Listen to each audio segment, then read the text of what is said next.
అందరికీ వందనములు. దేవుని నామమున స్తోత్రములు. ఎలా ఉన్నారండి? బాగున్నారా? నేటి మన ధ్యానాంశంలోకి వెళ్దాము. కీర్తనల గ్రంథము. నేటి మన ధ్యానాంశము ప్రార్థనే మన పనికి పవర్. ప్రార్థనే మన పనికి పవర్. కీర్తనల గ్రంథము 18వ అధ్యాయము 6వ వచనం. నా దేవునికి ప్రార్థన చేసితిని, ఆయన తన ఆలయంలో ఆలకించి నా ప్రార్థన అంగీకరించెను. నా దేవునికి ప్రార్థన చేసితిని, ఆయన తన ఆలయంలో ఆలకించి నా ప్రార్థనను అంగీకరించెను. నా మొర ఆయన సన్నిధిని చేరి ఆయన చెవులు చొచ్చెను. నా మొర ఆయన సన్నిధిని చేరి ఆయన చెవులను చొచ్చెను. ఇది ఎంత మంచి వాక్యం అండి. నా దేవునికి ప్రార్థన చేసితిని.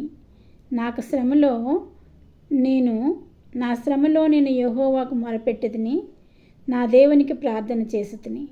నా దేవునికి, మనకు శ్రమ వచ్చినప్పుడు ఎవరో ప్రార్థన చేయాలండి? దేవునికి ప్రార్థన చేయాలి. మనం ఏ పని చేయాలన్నా ఏం చేయాలి? ఫస్ట్ ప్రార్థన చేసుకోవాలండి. ప్రార్థన అనేది ఎంతో ముఖ్యమైనదండి. మన పనికి పవరు ప్రార్థనే మన పనికి పవరు. కాబట్టి ఇక్కడ నా దేవునికి నేను ప్రార్థన చేసితిని, ఆయన తన ఆలయంలో ఆలకించి నా ప్రార్థనను అంగీకరించెను.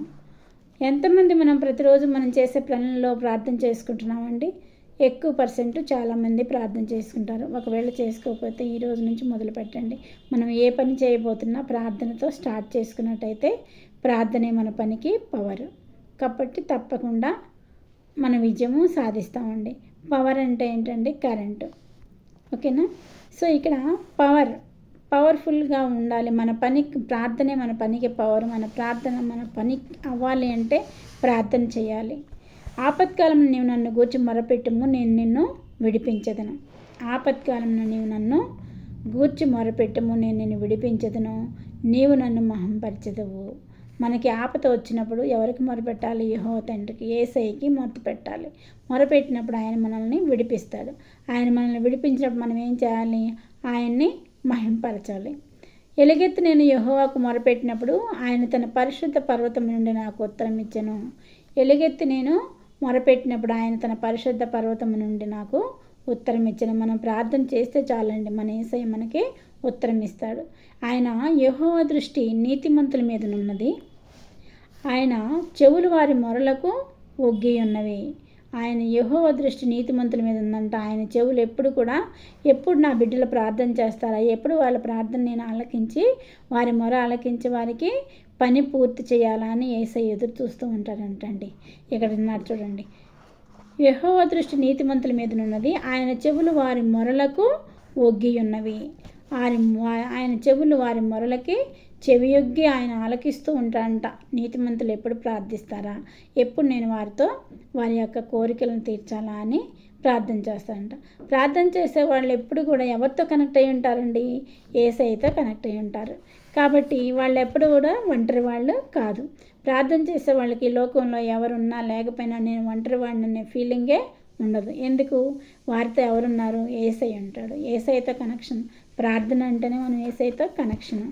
సో ప్రార్థనే మన పనికి పవర్ అంటే కరెంటు. సపోజు ఒక మొబైల్ ఉందండి, దానికి ఎన్నో ఫీచర్స్ ఉన్నాయి, చాలా ఫీచర్స్ ఉన్నాయి, కానీ దానికి ఛార్జింగ్ పెట్టలేదు. దానికి ఏమన్నా వాల్యూ ఉంటుందండి? ఛార్జింగ్ లేకపోతే, పవర్ లేకపోతే ఆ మొబైల్కి ఎన్ని ఫీచర్స్ ఉన్నా దానికి వాల్యూ ఉండదు. కాబట్టి మనం కూడా అంతేనండి. ప్రార్థన చేసేటప్పుడు మన పనికి ఏ పని చేయాలన్నా ప్రార్థన చేసుకోకపోతే మనకి ఎన్ని ఉన్నా వాల్యూ ఉండదండి. దేవుడు మన ప్రార్థన ఆలకించేవాడండి. ఎన్ని వరాలున్నా ప్రార్థన అనే వరం లేకపోతే అన్నీ సున్నాయండి. మనకి దేవుడు ఎన్నో వరాలు అనుగ్రహించాడు. ప్రార్థన చేసేవారు ఎప్పుడు ఒంటరి వారు కాదు. దేవునితో కనెక్షన్ అయ్యి ఉంటారు. వాళ్ళు దేవునితో కనెక్ట్ అయ్యి ఉంటారు. వాళ్ళకి దేవునితో సంబంధం కలిగి ఉంటుంది. ఏలియా మన వంటి మనిషే, కానీ ఏలియా వర్షాన్ని ఆగిపోమ్మంటే 3.5 సంవత్సరాల వర్షం ఆగిపోయింది. అలాగే మళ్ళీ 3.5 సంవత్సరాల తర్వాత వర్షాన్ని కురవమంటే కురిసింది. ఎందుకు ఏలియా వర్షాన్ని ఆగిపోమ్మంటే ఆగిపోయింది? ఏలియా ప్రార్థన చేశాడు. ప్రార్థన చేస్తే మనం ఎలాంటి పని అయినా సరే దేవుని దగ్గర నుంచి పొందుకోగలుగుతాం. ప్రార్థనకున్న పవర్ అదండి. ప్రార్థనే మన పనికి పవరు. ఏలియాకి పవర్ ఏంటి? ప్రార్థన. ఆయన ప్రార్థన చేశాడు. ప్రార్థన చేస్తే వర్షం ఆగిపోయింది. మళ్ళీ తర్వాత 3.5 సంవత్సరాల తర్వాత వర్షం కావాలి అని ప్రార్థన చేస్తే వర్షం కురిసింది. దానికి కారణం ఏంటండి? పవరు. ప్రార్థనే పవరు. మనం కూడా ప్రార్థన చేసి మన యొక్క కోరికల్ని తీర్చుకోవాలండి. మన అవసరాలని మనకున్న ప్రతి అవసరము, మనకున్న ప్రతి ఒక్క శ్రమలో నుండి బయటపడాలి అంటే ప్రార్థన అనేది చేయాలండి. ప్రార్థన, నీవు కూడా ప్రార్థన చేసేవాడు అయితే ఖచ్చితంగా నీవు ఒంటరివాడివి కాదు. ప్రార్థన చేసేవాళ్ళు ఎవరు కూడా ఒంటరివాళ్ళు కాదు. ఎందుకంటే వాళ్ళతో దేవుడు కనెక్ట్ అయి ఉంటాడండి.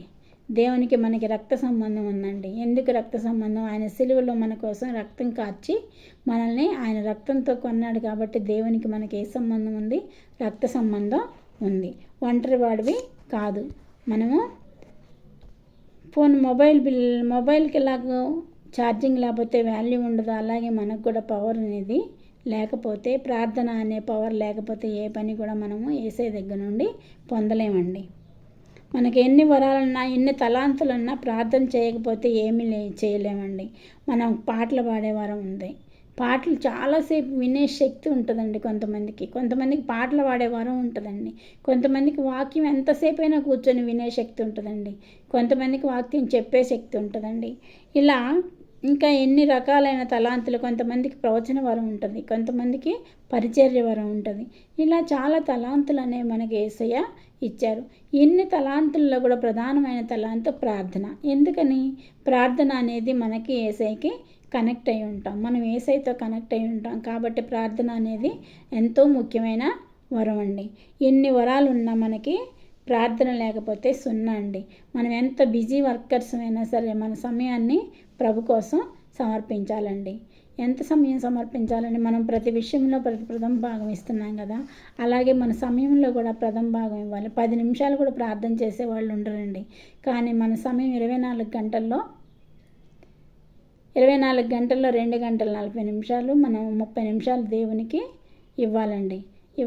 దేవునికి సమయం ఇచ్చి ప్రార్థన చేసే శక్తి మనము పొందుకోవాలండి.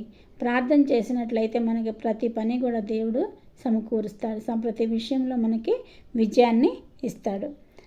మనం ఎంత బిజీ వర్కర్స్ అయినా, ఎంత గొప్పవాళ్ళమైనా, ఎన్ని మేడమిద్దలున్నా, ఎంత ఐశ్వర్యవంతులమైనా ప్రార్థన లేకపోతే సున్నండి. ప్రార్థన అనేది ఎంతో ముఖ్యమైన పని అండి. కాబట్టి మనం ఈ రోజు నుండి ప్రార్థన చేసి మనకు అవసరాలను పొందుకుందామండి. ప్రతి ఒక్కరికి అవసరం అనేది ఉంటుంది, ప్రతి ఒక్కరికి కోరిక ఉంటుంది, శ్రమలు ఉంటాయి, శోధనలు ఉంటాయి, వేదనలు ఉంటాయి. ఇవన్నిటి నుండి మనం తప్పించుకోవాలంటే ఒకే ఒక మార్గం ప్రార్థనే మన పనికి పవర్. సో మన పని ఏదైనా కావచ్చు, మన పిల్లల ఉద్యోగాలు కావచ్చు, మన పిల్లల చదువులు కావచ్చు, మన పిల్లల వివాహాలు కావచ్చు, ఇవన్నీ మన పనులండి. మనకి ఇల్లు కావాలనుకోవచ్చు, అప్పులు ఉన్నాయి అనుకోవచ్చు, ఇవన్నీ తీరాలి అంటే మనం ఏం చేయాలి? ప్రార్థన చేయాలండి. ప్రార్థనే మన పనికి పవర్. సో ఈ రోజు నుంచి మనం మన ప్రార్థనా శక్తిని ఉపయోగించుకొని ప్రభు అయిన యేసు నుంచి మన కోరికలన్నీ తీర్చుకుందామండి. మన బాధలు, వేదనలు, శోధనలు అన్నిటి నుండి బయటపడి ప్రభు అయిన యేసు ఆపత్కాలంలో నువ్వు మొరపెట్టుము నిన్ను విడిపిస్తానంటున్నారండి. కాబట్టి మనం యేసయ్యకి మొరపెట్టి ప్రార్థన చేసి ఆయన్ని మహింపరిచే బిడ్డలుగా ఉందామని కోరుకుంటూ ఈ చిన్న వాక్యాన్ని ముగిస్తున్నానండి. మీకు ప్రతిరోజు నా వాక్యం వినాలనిపిస్తే సబ్స్క్రైబ్ చేసుకోనండి. అంతేకాదండి, షేర్ కూడా చేయండి. ఓకేనా? ఓకే, ప్రార్థన చేసుకుందామండి. సర్వశక్తి మిక్కిలి కృపగలిగిన ఘనమైన యేసురాజా మీ పాదములకు స్తుతులు స్తోత్రములు తండ్రి. అద్భుతకరుడా, ఆశ్చర్యకరుడా మీ పాదములకు స్తుతులు స్తోత్రములు ప్రభా. ఇదిగో ప్రభా, మీరు వినిపించిన వాక్యముకే వందనములు ప్రభా. ప్రార్థనే మన పనికి పవర్ అని మాట్లాడారు ప్రభా. అయ్యా నైనా నీకు వందనాలు, స్తోత్రాలు నాయన. అట్టి పవర్ని మేమందరం కలిగి ప్రభా మాకున్న శ్రమలు, వేదనలు, శోధనల నుండి బయటపడే మార్గం మాకు అనుగ్రహించండి ప్రభా. అయ్యా ఎవరు అప్పుల బాధల్లో ఉన్నారో వారి అప్పులను తీర్చండి ప్రభా. అయ్యా ఎవరు బిడ్డల ఉద్యోగాల కోసం ఎదురు చూస్తున్నారో వారికి ఉద్యోగాలు అనుగ్రహించండి ప్రభా. అయ్యా ఎవరినైనా రక్షణ పొందాలని ఎదురు చూస్తున్నారో వారికి రక్షణ అనుగ్రహించండి ప్రభా. బిడ్డల రక్షణ కోసం ప్రార్థించే తల్లులను ఆశీర్వదించండి ప్రభా. రక్షణ దయచేయండి ప్రభా. అయ్యా యేసయ్య మరి ప్రతి అవసరాన్ని ప్రభు ప్రార్థన చేసి పొందుకునేలాగా ఆయత్తపరచమని మా ప్రభును ప్రియకుమారుడైన యేసుక్రీస్తు నామమున అడుగుచున్నాను తండ్రి. ఆమేన్.